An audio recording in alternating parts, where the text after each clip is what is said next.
Hello student, how are you? Welcome to our beautiful channel Civis Physics Tutorial, the place where you learn the jackass things in the physics. So आज हम लोग discussion करने वाले हैं बहुत ही बढ़िया सा, बहुत ही इंटरेस्टिंग और स्टोरिकल टॉपिक है। इसमें स्टोरीज होगी। स्टोरीज का मीनिंग होता है बेटा कुछ अच्छी अच्छी चीज़ें जो पास्ट में हो चुकी है लेकिन उसके बारे में डिस्कशन करना है। अगर आपको साइंस पढ़ना है तो कौन कौन सी चीज़ें इसमें आएगी इसके ऊपर हम लोग डिस्कशन करने वाले हैं। ओके, आइए तो हम और आप मिलकर स्टार्ट करते हैं फिजिक्स का चैप्टर नंबर 1, फिजिकल वर्ल्ड। बहुत ही इंटरेस्टिंग, अगर आपको हिस्ट्री जानने में इंटरेस्ट है तो इंटरेस्टिंग टॉपिक है। इसमें कई सारे साइंटिस्ट आए, साइंटिस्ट ने क्या क्या इन्वेंशन किए, ये सभी एनसीईआरटी टेक्स्ट बुक में आपको दिया है। और जैसे जैसे हम लोग आगे बढ़ेंगे चैप्टर में, chapter number 3, chapter number 4, chapter number 5, chapter number 6, अच्छे अच्छे साइंटिस्ट आते जाएंगे। उन लोगों ने क्या क्या इन्वेंशन किए उसके बारे में भी हम लोग डिस्कशन करेंगे। ओके, आइए चलिए तो हम और आप मिलकर साथ में स्टार्ट करते हैं चैप्टर नंबर 1, फिजिकल वर्ल्ड। तो फिजिकल वर्ल्ड, इससे पहले हम लोग डिफाइन करेंगे साइंस के बारे में।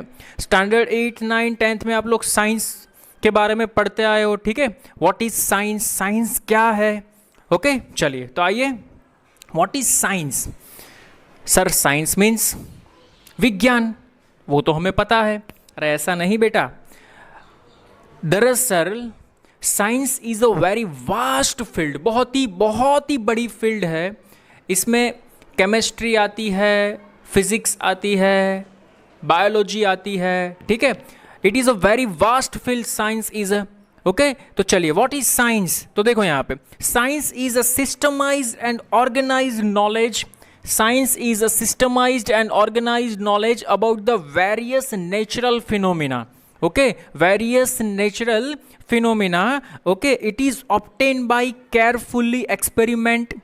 किन ऑब्जर्वेशन मीन्स बेटा बहुत ही डिटेल में, बहुत ही उत्सुकता से आप जो उस चीज को ऑब्जर्व करते हो, दैट इज नॉन एज किन observation. And accurate reasoning means proper logic वहां पे लगना चाहिए कि नहीं ये चीज हो रही है तो इसके पीछे का लॉजिक यही होगा। इज इट क्लियर और not? That is non as science. Okay, science जो वर्ड है ना बेटा, वो हम लोग ऐसा मानते हैं कि दो तरीके से आया है। संस्कृत में इसका वर्ड का मीनिंग शास्त्र होता है और अरेबिक में इसका मीनिंग इल्म होता है। Is it clear? इल्म होता है। क्या होता है? इल्म। तो किन ऑब्जर्वेशंस, बहुत ही बढ़िया सा ऑब्जर्वेशंस करते हो, that is known as science. Okay, there are 2 types of science बेटा। उसमें first one is biological science and second one is physical science. Okay, there are 2 types of, again in physical science, chemistry and physics. Is it clear or not? तो आज हम लोग देखेंगे detail में, हमारा subject physics है तो हम फिजिक्स के बारे में डिस्कशन करेंगे। इज इट क्लियर और नॉट? बट मैं आपको इंफॉर्मेशन सिर्फ दे देता हूं कि बायोलॉजिकल साइंस में क्या बनता है। In biological science you study about the botany, zoology, ornithology, anthropology, entomology and forensic science etcetera. ये सभी जो चीज़ें आप पढ़ोगे वो बायोलॉजिकल साइंस में पढ़ोगे। Is it clear? ओके, और अगर हम फिजिकल की बात करें तो फिजिकल साइंस में हम लोग डिस्कशन करते हैं केमिस्ट्री और physics. Chemistry means study of every substance, its structure, its composition etcetera.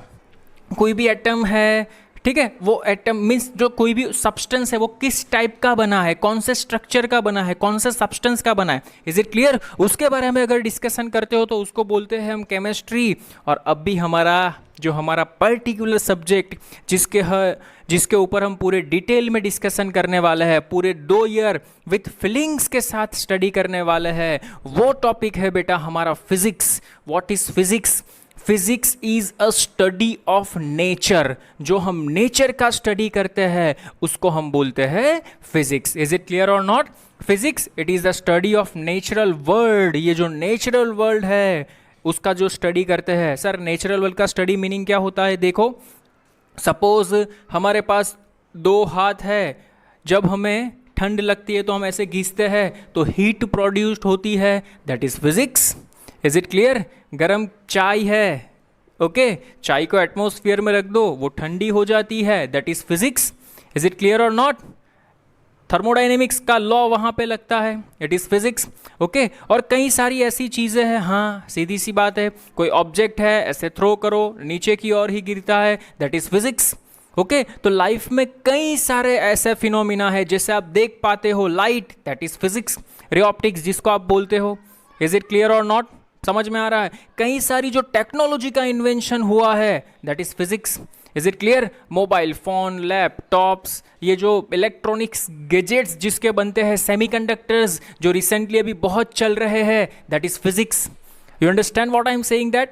Okay जब आप किसी भी पार्टिकल के बिहेवियर के बारे में, टेम्परेचर का स्टडी बहुत ही डिफ़िकल्ट हो रहा था हमारे लिए, तो टेम्परेचर का स्टडी डिफ़िकल्ट हो रहा था, तो उसको डिफाइन करने के लिए हम लोगों ने एक नई थियरी अप्लाई की, जिसको हमने बोल दिया बेटा, क्या बोला पता है?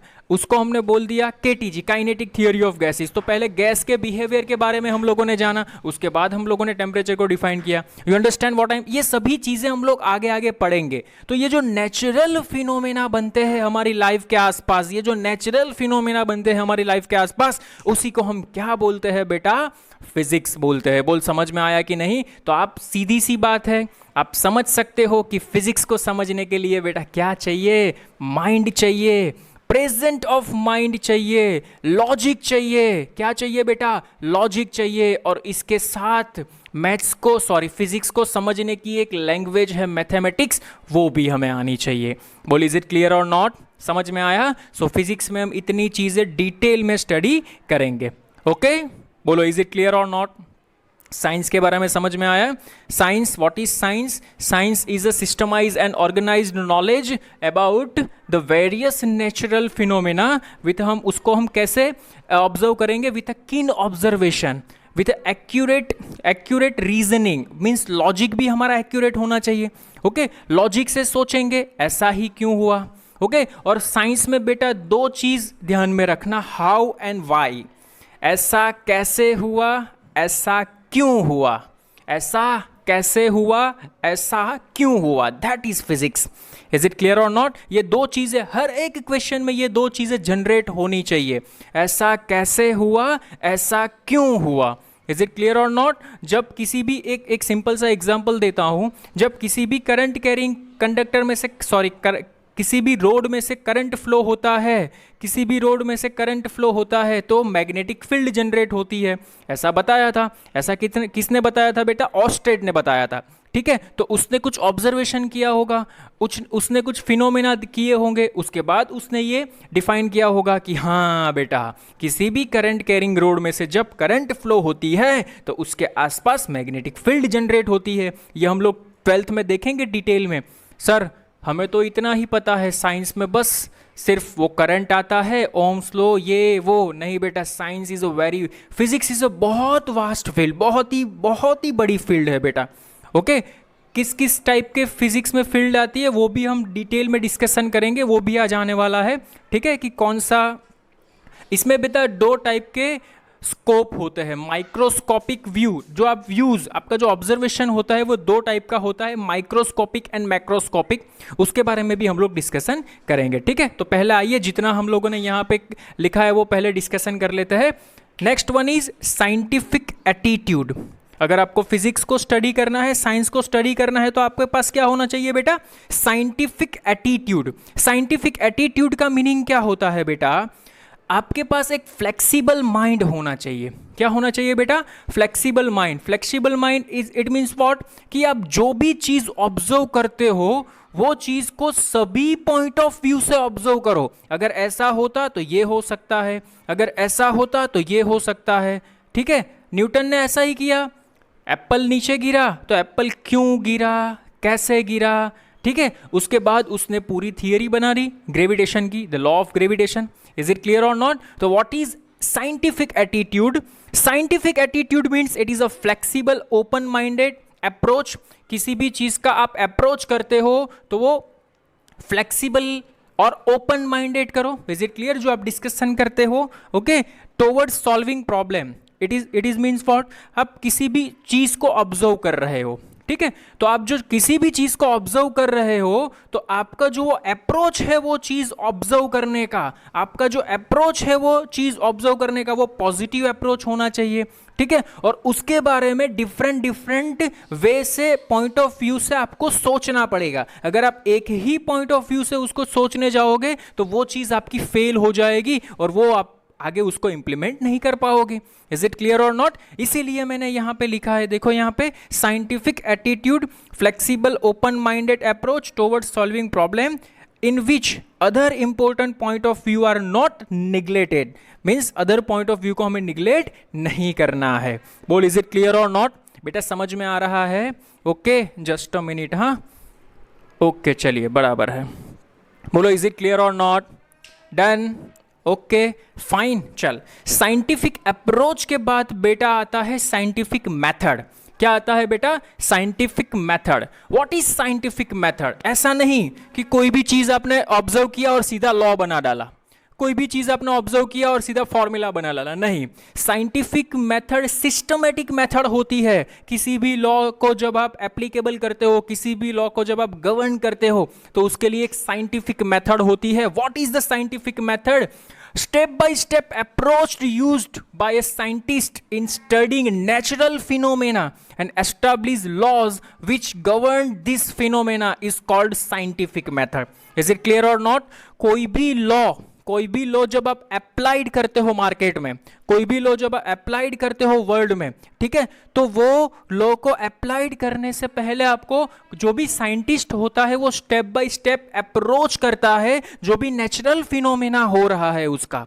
ओके, नेचुरल उसका फिनोमेना का स्टेप बाय स्टेप अप्रोच करता है। सर उसके स्टेप्स क्या है? तो देख यहाँ पे there are the few steps. अगर किसी भी ऑब्जर्वेशन को मुझे रिप्रेजेंट करना है, तो किसी भी ऑब्जर्वेशन को तुझे रिप्रेजेंट करना है, तो पहले तू क्या करेगा? तो तू पहले उसके टेकिंग नंबर ऑफ ऑब्जर्वेशंस, तू पहले उसके बहुत सारे ऑब्जर्वेशंस कर। ऐसा नहीं कि एक बार ऑब्जर्वेशन कर लिया खेल खत्म। ओके, पहला स्टेप तू क्या करेगा? Taking number of observation, large number of systematic observation, ये तेरा फर्स्ट स्टेप होना चाहिए। स्टेप नंबर टू में तुझे क्या करना है? Studying this observations and making quantitative reasoning and qualitative reasoning. इसका मीनिंग क्या होता है? तूने जो ऑब्जर्वेशन किए उसमें से तुझे क्या लग रहा है कि उसमें क्वालिटेटिव और क्वांटिटेटिव रीजनिंग का मीनिंग क्या होता है? कि उसमें सही लॉजिक कौन सा बैठ रहा है। You understand? अरे ऐसा नहीं कि आप कोई एक लॉ का स्टडी कर रहे हो, उसमें कोई लॉजिक ही नहीं है। लॉजिक तो होना चाहिए। अगर लॉजिक नहीं होगा तो आपका लॉ मार्केट में नहीं आएगा। You understand? वेस्ट हो जाएगा आपने जो भी ऑब्जर्वेशन किया है। तो आपका जो ऑब्जर्वेशन है वो बेटा कैसा होना चाहिए? क्वांटिटेटिव एंड क्वालिटेटिव रीजनिंग, उसके पीछे कोई अच्छा सा लॉजिक होना चाहिए। This one is step number 2।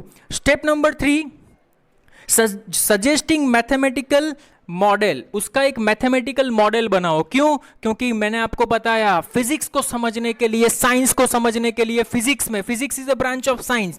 अगर आपको फिजिक्स को समझना है तो सीधी सी बात है, फिजिक्स को समझने की एक लैंग्वेज है जिसको हम बोलते हैं मैथमेटिक्स। इसीलिए तो बेटा ग्रेविटेशनल लॉ में आप देख सकते हो, एक एग्जाम्पल के तौर पर देख रहा हूं, F is equal to gm1m2/r²। ये जो लॉ बनाया तो उसमें हम लोगों ने मैथमेटिकल साइन का यूज किया। यू अंडरस्टैंड और नॉट? समझ में आ रहा है? Third one is predicting new phenomena on the basis of suggested model. ये जो सजेस्टेड मॉडल आपने सजेस्ट किया, तो इसका एप्लीकेशन कहाँ पे हो सकता है, न्यू फिनोमिना कहाँ पे यूज हो सकता है, वो हमें, मीन्स आपने लॉ बनाया लेकिन ये लॉ का यूज तो कहीं ना कहीं पे होना चाहिए।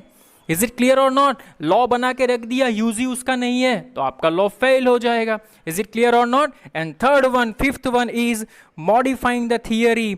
अगर आपको उस थियरी में कुछ नेसेसरी चीजें ऐसी लगती है कि उसको मॉडिफाई करनी होगी, तो डेफिनेटली वो मॉडिफाई भी होनी चाहिए। इज इट क्लियर और नॉट? सो ऐसे स्टेप बाय स्टेप जो साइंटिस्ट होते हैं वो स्टेप बाय स्टेप ऐसे नेचुरल फिनोमेना होते हैं उसके अप्रोच करते हैं, बाद में वो लोग लॉ को बाहर निकालते हैं और वो लॉ यूनिवर्सली गवर्न्ड होना चाहिए, उसी को हम बोलते हैं साइंटिफिक मेथड। बोल, समझ में आया कि नहीं? Is it clear? What is scientific method? ये समझ में आया तुझे? 100% sure? So this are the basic information regarding physical world. ये चैप्टर बेटा बहुत ही थियरिकल चैप्टर है, कहानी की तरह हमें याद रखना है, लेकिन कहानी को फील करके याद रखना है, रट्टा नहीं मारना है। मैंने कल ही आपको समझाया था, ये सभी चीजें कैसी है बेटा? फील होनी चाहिए, हाँ ऐसा होगा। इज इट क्लियर और नॉट? 100% श्योर? डन? आगे बढ़े क्या? हाँ जी, अभी हमारा next topic is physics. What is physics? What is physics, physics क्या है, तो अभी हम लोगों ने यहाँ पे देखा physics, it is a, physics है ना बेटा, वो एक ग्रीक वर्ड से आया है, ठीक है, ग्रीक वर्ड नेचर, एक ग्रीक वर्ड है वहां से आया है। Physics is a study of nature, और ये जो डिफाइन किया है वो बेटा एंशियंट साइंटिस्ट एरिस्टोटल करके उसने डिफाइन किया था 350 बिफोर क्राइस्ट, ठीक है। इसका मीनिंग ये होता है कि अप्रोक्सीमेटली बिफोर 24th सेंचुरी से पहले उन लोगों ने ये डिफाइन किया था, ठीक है, ये फिजिक्स के बारे में। एरिस्टोटल बहुत ही जाने माने साइंटिस्ट थे, लेकिन देख लॉ ऑफ मोशन में हम लोग स्टडी करेंगे, एरिस्टोटल फैलेसी करके आएगी।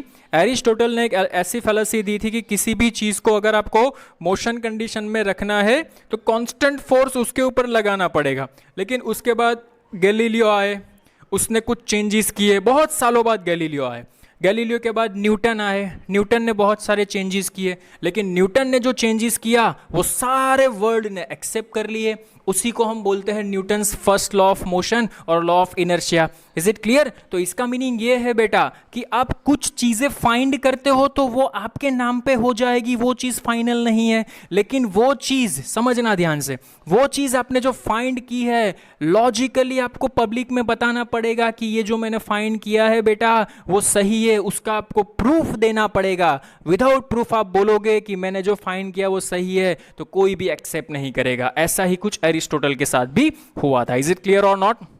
समझ में आ रहा है? ओके चलिए तो आगे बढ़ते हैं। Next one, what is physics? तो physics is study of basic law of nature and their manifestation in various natural phenomena. In short जो हमारे आसपास घटनाएं हो रही है, ठीक है, मैंने पहले घटनाएं आपको बताई, ओके। पानी जब जमीन पे गिरता है तो उसका शेप स्फेरिकल क्यों हो जाता है? क्योंकि जो पानी के बूंद होते हैं, कोई भी चीज़ बेटा मिनिमम एनर्जी में रहना पसंद करेगी, और जो सरफेस एनर्जी जो स्फीयर की होती है वो मिनिमम होती है, ठीक है। तो वहाँ पे एक कंसेप्ट निकलता है सरफेस टेंशन, तो वो हम फ्लूइड मैकेनिक्स में डिटेल में पढ़ेंगे, ठीक है। सीधी सी बात है, फ्रिक्शन, इलेक्ट्रिसिटी मैंने आपको बताई, ठीक है। कोई भी चीज़ नीचे क्यों गिरती है? ग्रेविटेशन की वजह से गिरती है, ठीक है। तो ये जो नेचुरल फिनोमेना का जो हम स्टडी करते हैं that is non as physics, okay. There are two basic quest in physics. Quest का मीनिंग बेटा ये होता है बहुत ही लंबी खोज के बाद दो बेसिक चीजें हम लोगों ने फिजिक्स में फाइंड की है। First one is unification and second one is reductionism, okay. Unification and reductionism. Unification का मीनिंग क्या होता है बेटा? समझ। सपोज तूने कोई एक लॉ फाइंड कर लिया, कोई भी एक लॉ ले चल, फाइंड किया, लेकिन वो जो लॉ तूने फाइंड किया है वो लॉ बहुत सारी चीजों में अगर एप्लीकेबल है तो उसको हम बोलते हैं यूनिफिकेशन। उसको हम क्या बोलते हैं? यूनिफिकेशन। सर एग्जांपल देके एक्सप्लेन करो। देख मैं एग्जांपल तेरे को देता हूं। सपोज ग्रेविटेशनल लॉ की तू बात कर, तो ग्रेविटेशनल लॉ कहां पे अप्लाई होता है? तो कोई भी चीज जब नीचे गिरती है, अप्लाइड ग्रेविटेशनल लॉ, ठीक है। प्लेनेटरी मोशन, ओके, जो सभी प्लेनेट्स है वो अर्थ के अराउंड घूमते हैं due to gravitational law. Is it clear और नॉट?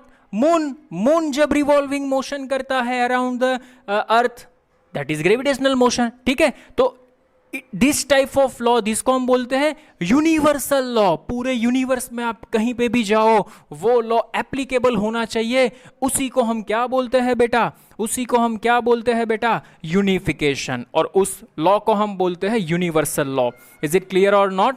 यूनिफिकेशन का आपको मीनिंग पता चला क्या? What is unification? मीन्स जो भी लॉ आप अप्लाई करने जाओगे वो सभी चीजों के लिए वैलिड होना चाहिए। मीन्स सीधी सी बात है, उस टाइप की बहुत सारी चीजों के लिए अगर वैलिड है तो आप उसको क्या बोलते हो बेटा? यूनिफिकेशन बोलते हो। बोल, इज इट क्लियर और नॉट? समझ में आ रहा है क्या? 100% श्योर? डन? ओके। नाउ रिडक्टिनिज्म का मीनिंग क्या होता है? देख, सपोज तू DSLR लेने गया, तो DSLR इज ए कैमरा, लेकिन तू अगर उसके एक एक पार्ट का स्टडी करता है, एक एक पार्ट का स्टडी करता है, डीएसएलआर को तूने खोल दिया और उसका स्टडी किया, that is known as reductionism. Reductionism meaning का पार्ट को रिड्यूस करो और उसका स्टडी करो। सपोज एक दूसरा एग्जांपल ले लो, आपके घर पे इन्वर्टर होगा, ठीक है, तो इन्वर्टर को खोल दो, उसके हर एक पार्ट का स्टडी करो और उसका जो एक पार्ट है उसकी दूसरी क्या एप्लीकेशन हो सकती है उसके बारे में स्टडी करो, that is known as reductionism. You understand? Reductionism means part को रिड्यूस करो और उसका डिटेल में स्टडी करो, that is known as reductionism. Is it clear और नॉट? ये दोनों में समझ आया, यूनिफिकेशन और रिडक्शनिज्म। ओके, इसके बारे में बेटा और लिखना हो तो आप ऐसे भी लिख सकते हो, देखो यूनिफिकेशन के बारे में, in physics attempt is made to explain various physical phenomena in the terms of just few concept and law. We try to see the physical world as a manifestation of some universal law. For an example, देख मैंने तेरे को example दिया, Newton's law of gravitation be used describe the motion of body falling towards the earth, motion of moon around the earth, motion of planet around the sun. Attempts are being made to unify fundamental forces of nature in the pursuit of unification. ठीक है, तो ये सभी जो processes हो रही है उसमें तू फंडामेंटल लॉ ग्रेविटेशन का लगा सकता है, that is non as unification. बोल समझ में आया? और रिडक्शनिज्म तो मैंने तुझे अच्छी तरह से एक्सप्लेन किया अभी, जो भी मशीन है उसका छोटा छोटा पार्ट करो, उसका स्टडी करो, दैट इज नॉन एज रिडक्शनिज्म। बोल, इज इट क्लियर और नॉट? ओके, डन, गुड, समझ में आ रहा है बेटा? Okay, so this type of question can be asked, तो आपको आना चाहिए। नेक्स्ट वन इज बेटा स्कोप ऑफ फिजिक्स।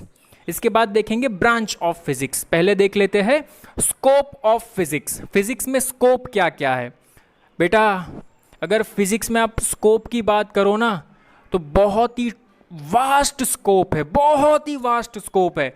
इसमें अगर आप मास का मेजरमेंट करने जाओ ना बेटा, तो छोटे से छोटा इलेक्ट्रॉन का मास और बड़े से बड़ा यूनिवर्स का मास भी आप मेज़र कर सकते हो। तो ये दोनों के बीच में किसी भी चीज़ का अगर आप मास मेज़र करना चाहो, लेंथ मेज़र करना चाहो, टाइम मेज़र करना चाहो, आप कर सकते हो। इज इट क्लियर और नॉट? तो यहाँ पे देखो आपको दिखाई दे सकता है, it covers wide range of mass, length, time, energy etcetera. बहुत ही बढ़िया सी चीज़ है बेटा स्कोप ऑफ फिजिक्स में। तो पहले हम लोग देखेंगे, देख मैंने यहाँ पे बोर्ड पे लिखा हुआ है, मास के बारे में डिस्कशन करेंगे। The mass of object can vary from 10⁻³ kg to 10⁻55 kg।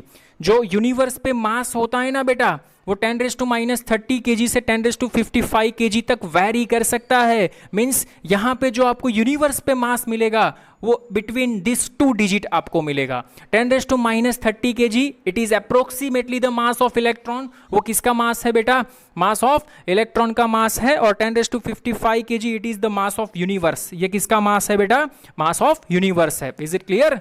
Okay, length of object अगर आपको मेजर करना है तो 10⁻14 meter it is the length of nucleus, and 10⁻24 meter it is the size of universe.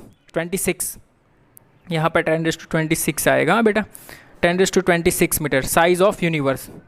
Just a minute, मैंने 24 लिख दिया है, कोई बात नहीं, थोड़ा सा ऐसा चलेगा। 10⁻26 meter and the time interval can be vary from 10⁻22 to 10⁻18 second. 10⁻22 it is time taken by the light to cross a nuclear distance. To cross a nuclear distance को cover करना है तो इतना टाइम लगता है।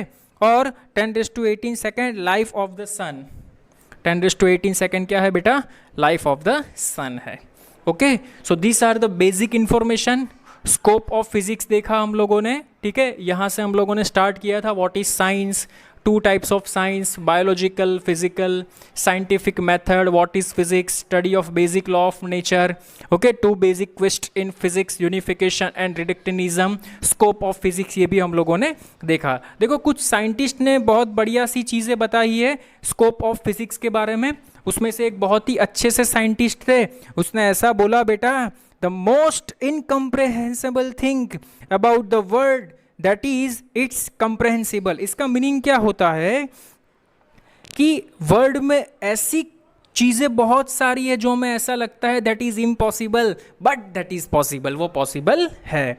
ये बताया था बेटा अल्बर्ट आइंस्टाइन ने। सर आइजैक न्यूटन ने ऐसा बताया था कि nature is pleased with simplicity and effect, not the pump of superfluous causes. Okay, जो नेचर है उसको आप simplicity pleased with simplicity and effect, छोटी सी इफेक्ट के साथ आप उसको नेचर को स्टडी कर सकते हो। प्लीज्ड मीन्स क्या होता है, हम बोलते हैं ना वो प्रफुल्लित कर सकते हो। इज इट क्लियर और not? Okay, so these are the basic things regarding physical world. इसके बाद हम लोग डिस्कशन करेंगे बेटा ब्रांचेस ऑफ फिजिक्स और main sub branches in physics. उसके बाद आएगा एक्साइटमेंट ऑफ फिजिक्स, ओके, और उसके बाद आएगा physics in a relation society. उसके बाद फंडामेंटल फोर्सेस, उसके बाद इलेक्ट्रोमैग्नेटिक फोर्स। फंडामेंटल फोर्सेस में there are 4 types of fundamental forces, वो हम स्टडी करेंगे। उसके बाद कंजर्वेशन ऑफ लॉज, और उसके बाद आपका चैप्टर खत्म हो जाएगा। Is it clear? सो आज के लेक्चर में हम लोगों ने क्या देखा बेटा? This is the basic introduction physical world के बारे में, व्हाट इज साइंस, और उसके बारे में हम लोगों ने डिस्कशन किया। आई होप आपको ये वीडियो लेक्चर अच्छा लगा होगा। Thank you so much. मिलते हैं सेकंड पोर्शन में, हम लोग हमारा ये चैप्टर खत्म कर देंगे, पूरा खत्म कर देंगे। Okay, thank you. मिलते हैं नेक्स्ट लेक्चर में। ओके, सो अभी हम लोगों ने डिस्कशन किया स्कोप ऑफ फिजिक्स। बहुत ही वास्ट स्कोप है फिजिक्स में, और मास, लेंथ और टाइम इंटरवल में कहाँ से कहाँ तक वो वेरी होता है वो भी हम लोगों ने डिस्कशन किया।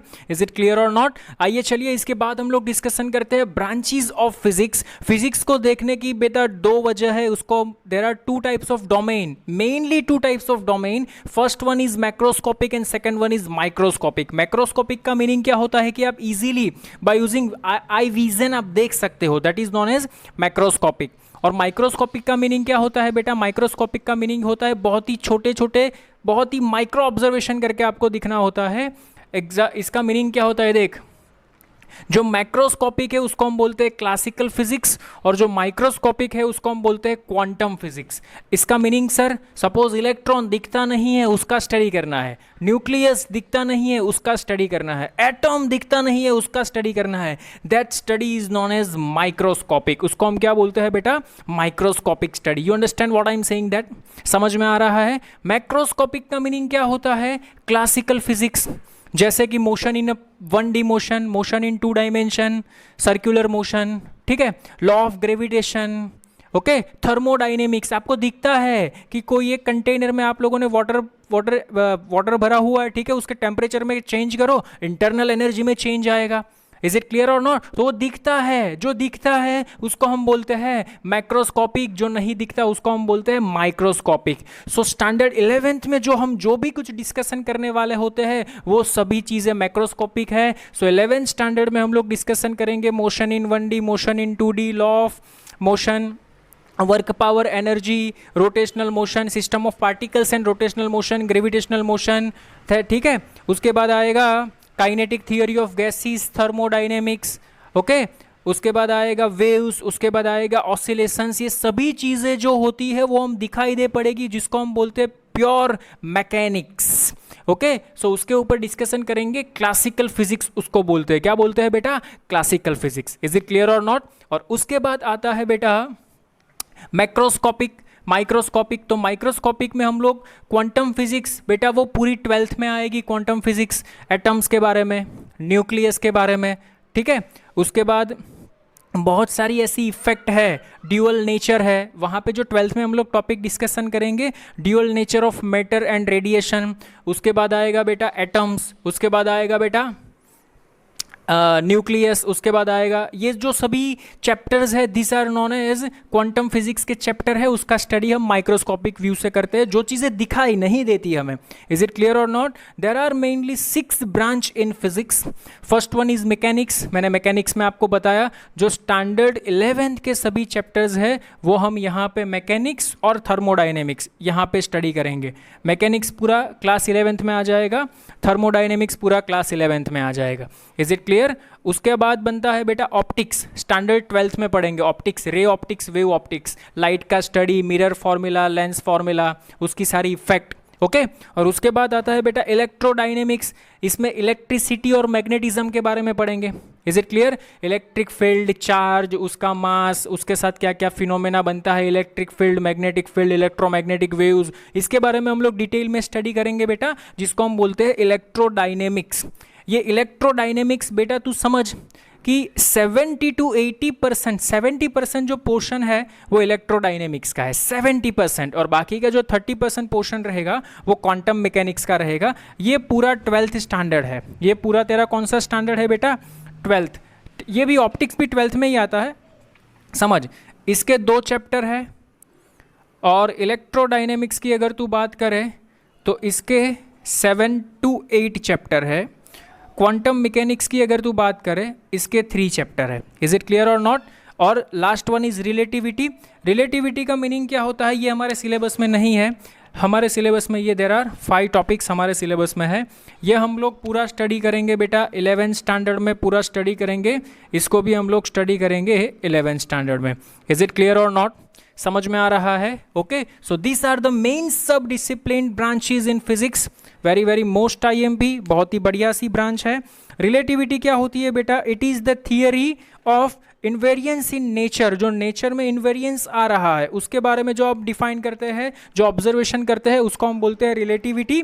And it deals with the motion of the particle having speed comparable with the speed of light. अभी अभी आया था कुछ टाइकोन करके, ऐसा कुछ आप गूगल पे सर्च कर लेना, टाइकोन करके ऐसा कोई पार्टिकल था, its speed is equivalent to speed of light. Speed of light is approximately 3 × 10⁸ meter per second, ठीक है। तो रिलेटिविटी का मीनिंग क्या होता है कि वो जो पार्टिकल है उसकी speed it is equivalent to speed of light, उसके बारे में अगर आप स्टडी करते हो तो उसको बोलते हैं रिलेटिविटी थियरी। उसको आप क्या बोलते हो बेटा? रिलेटिविटी थियरी, ठीक है।